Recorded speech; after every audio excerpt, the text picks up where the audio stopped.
All right, so hold the chips, give us the land. How about that title? There we go. See? Hold the chips. Give us your land. Land. That is a fantastic title. Well done. Well, it took you long enough.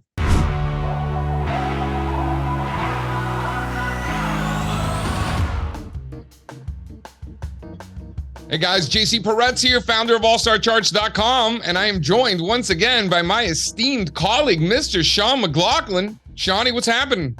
I just can't get past that beautiful collar you're wearing, man. Like, did you just come out of church? Where'd you come from?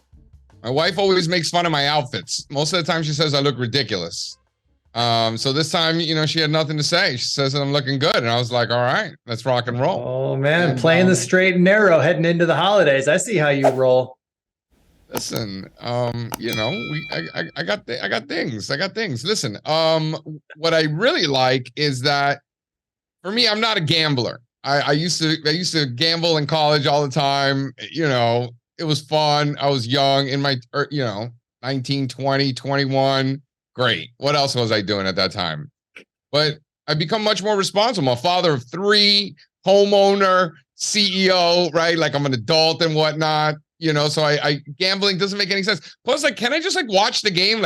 I have enough on the line during the week. Now I gotta bet on the Cleveland Browns game on a Sunday, Well, hey, man, I got a trade for you then. The trade we're putting on today, you don't have to be a gambler, but you could still make money from gambling, collecting dividends from the people that collect paychecks from the casinos. Yeah. What do you think of that?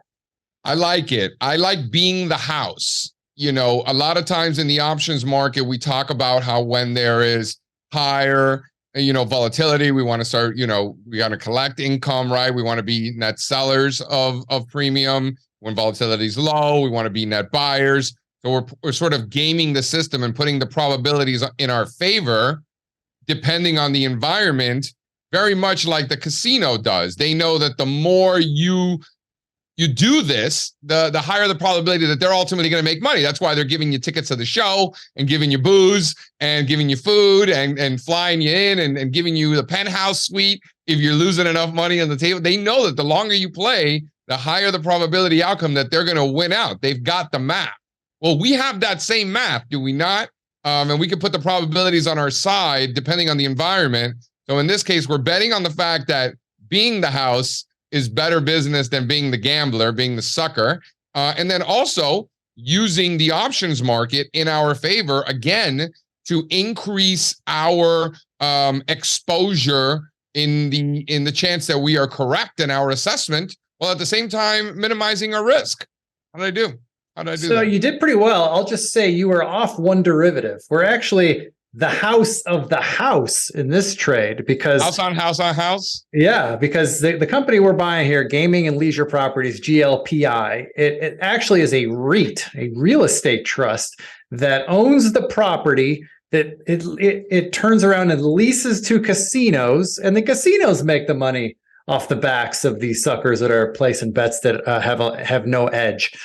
So it's a derivative of a derivative. And the nice thing is, as you can see on the chart there, JC showing, it's paying a 5.36 dividend. It's been increasing for 8 years straight. I mean, what's not to like about that if you're a long-term investor? Now, of course, we're not long-term investors. We're options traders. And we are in it for a tactical move, but with the stars aligning, with the dividend increasing, with the stock breaking out above multi-year highs, if this thing gets rolling and if it doesn't get interfered with anything else, let's say like the overall market, there's a good chance it can make a run at that Fibonacci extension up around 74. And if that happens, JC, we're looking at a 10-bagger for these options that we bought. We just bought the July 60 calls. We paid $1.25 for them. If this stock goes up to $74, those 60 calls are going to be worth at least $15 each. So we're looking at a big win if that takes place. And like I always like to reiterate in these trades, that's great. We could buy this at $1.25 and sell it at 15. That would be amazing, right? No complaints there. But forget all that. Let's just say that doesn't happen. And let's just say that we are completely wrong in our assessment. This thing completely falls apart. No matter what, the world, we get hit by a meteor tomorrow. The most we can lose is what we pay for the call. We're limited partners in a hedge fund. We can't lose anything. Doesn't matter how low it goes. We can't lose more than $1.25. That's my favorite part. Yep, we got two levels of risk management here. One, it is embedded, as you just said. The most we can lose is the $1.25 that we paid. And it should be noted, we sized our position accordingly, under the assumption that if we're wrong, it's very likely we'll lose everything. And that's fine if we size our position small enough that it doesn't hurt if that happens. Yeah. That's our first level of risk management. The other level of risk management is we actually do have a chart level that we're watching. And for me, it's the 50-50 level. So $50.50.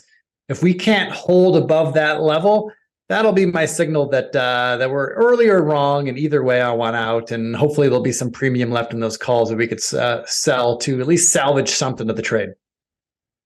Yeah, there's no doubt about it. The risk versus reward is so well defined, and then not just in the trade itself, but also in the execution of it. So you're getting very well-defined risk reward in the trade itself, and then another layer of that in the option itself. And this one, Sean mentioned that they've raised their dividends every year for 8 consecutive years. This coming from our Young Aristocrats report, which, traditionally, for those of you who are familiar with the Dividend Aristocrats, those are companies that have raised their dividends 25 straight years. And that's great, right? Think Coca-Cola, Johnson & Johnson, those kind of names have raised it for 50-something, Procter & Gamble, 50-something straight years. But by the time you get that, you're probably not early on in the cycle, right?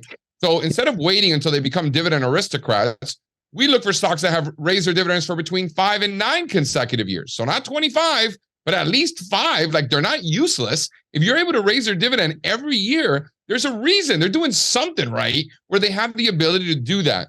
And a lot of times investors that I run into think that making money in dividend stocks means looking for stocks with high dividends.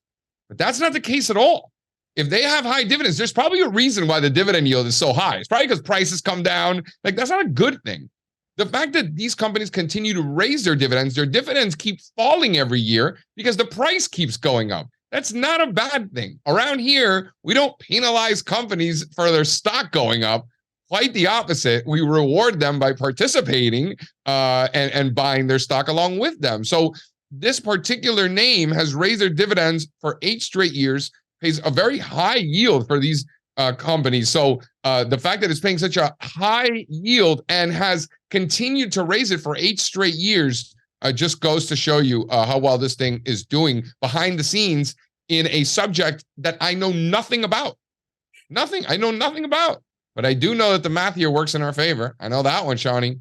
Yeah, I wish that our viewers could have been tuned in before we went live. You and I were actually doing a little due diligence to find out what this company actually does, because neither of us had any idea. No, because we did it for fun, because we don't really care. The question was, are they a casino, or do they just own the land that's why we looked it up, because we're just curious. Not that we're gonna buy any more or less because of this. Right. But as it turns out, they own the properties. And then the casinos, I guess, lease their properties and run their business. There you go. Yeah, which is great. Seems like a good business, right? Chart goes from the lower left to the upper right. I like that. And that's good enough for me. So, all right, GLPI, Gaming and Leisure Properties. We are buying the July 60 calls. We got in yesterday for $1.25. You can get them a little cheaper today. It's a $13 billion REIT pushing up against new all-time highs. I like it, Shawnee. All right, buddy. Hey, look, you and your beautiful young family, I hope you have a Merry Christmas. And I know you got to hurry off to a family Christmas photo shoot with that collar on. So there's no photo shoots. There's no photo shoots today. No photo shoots. Thanks, though. I appreciate it. Maybe we will. Maybe I'll be like, tell my wife, maybe we should have a photo shoot. There you go. All right. Happy holidays, everybody.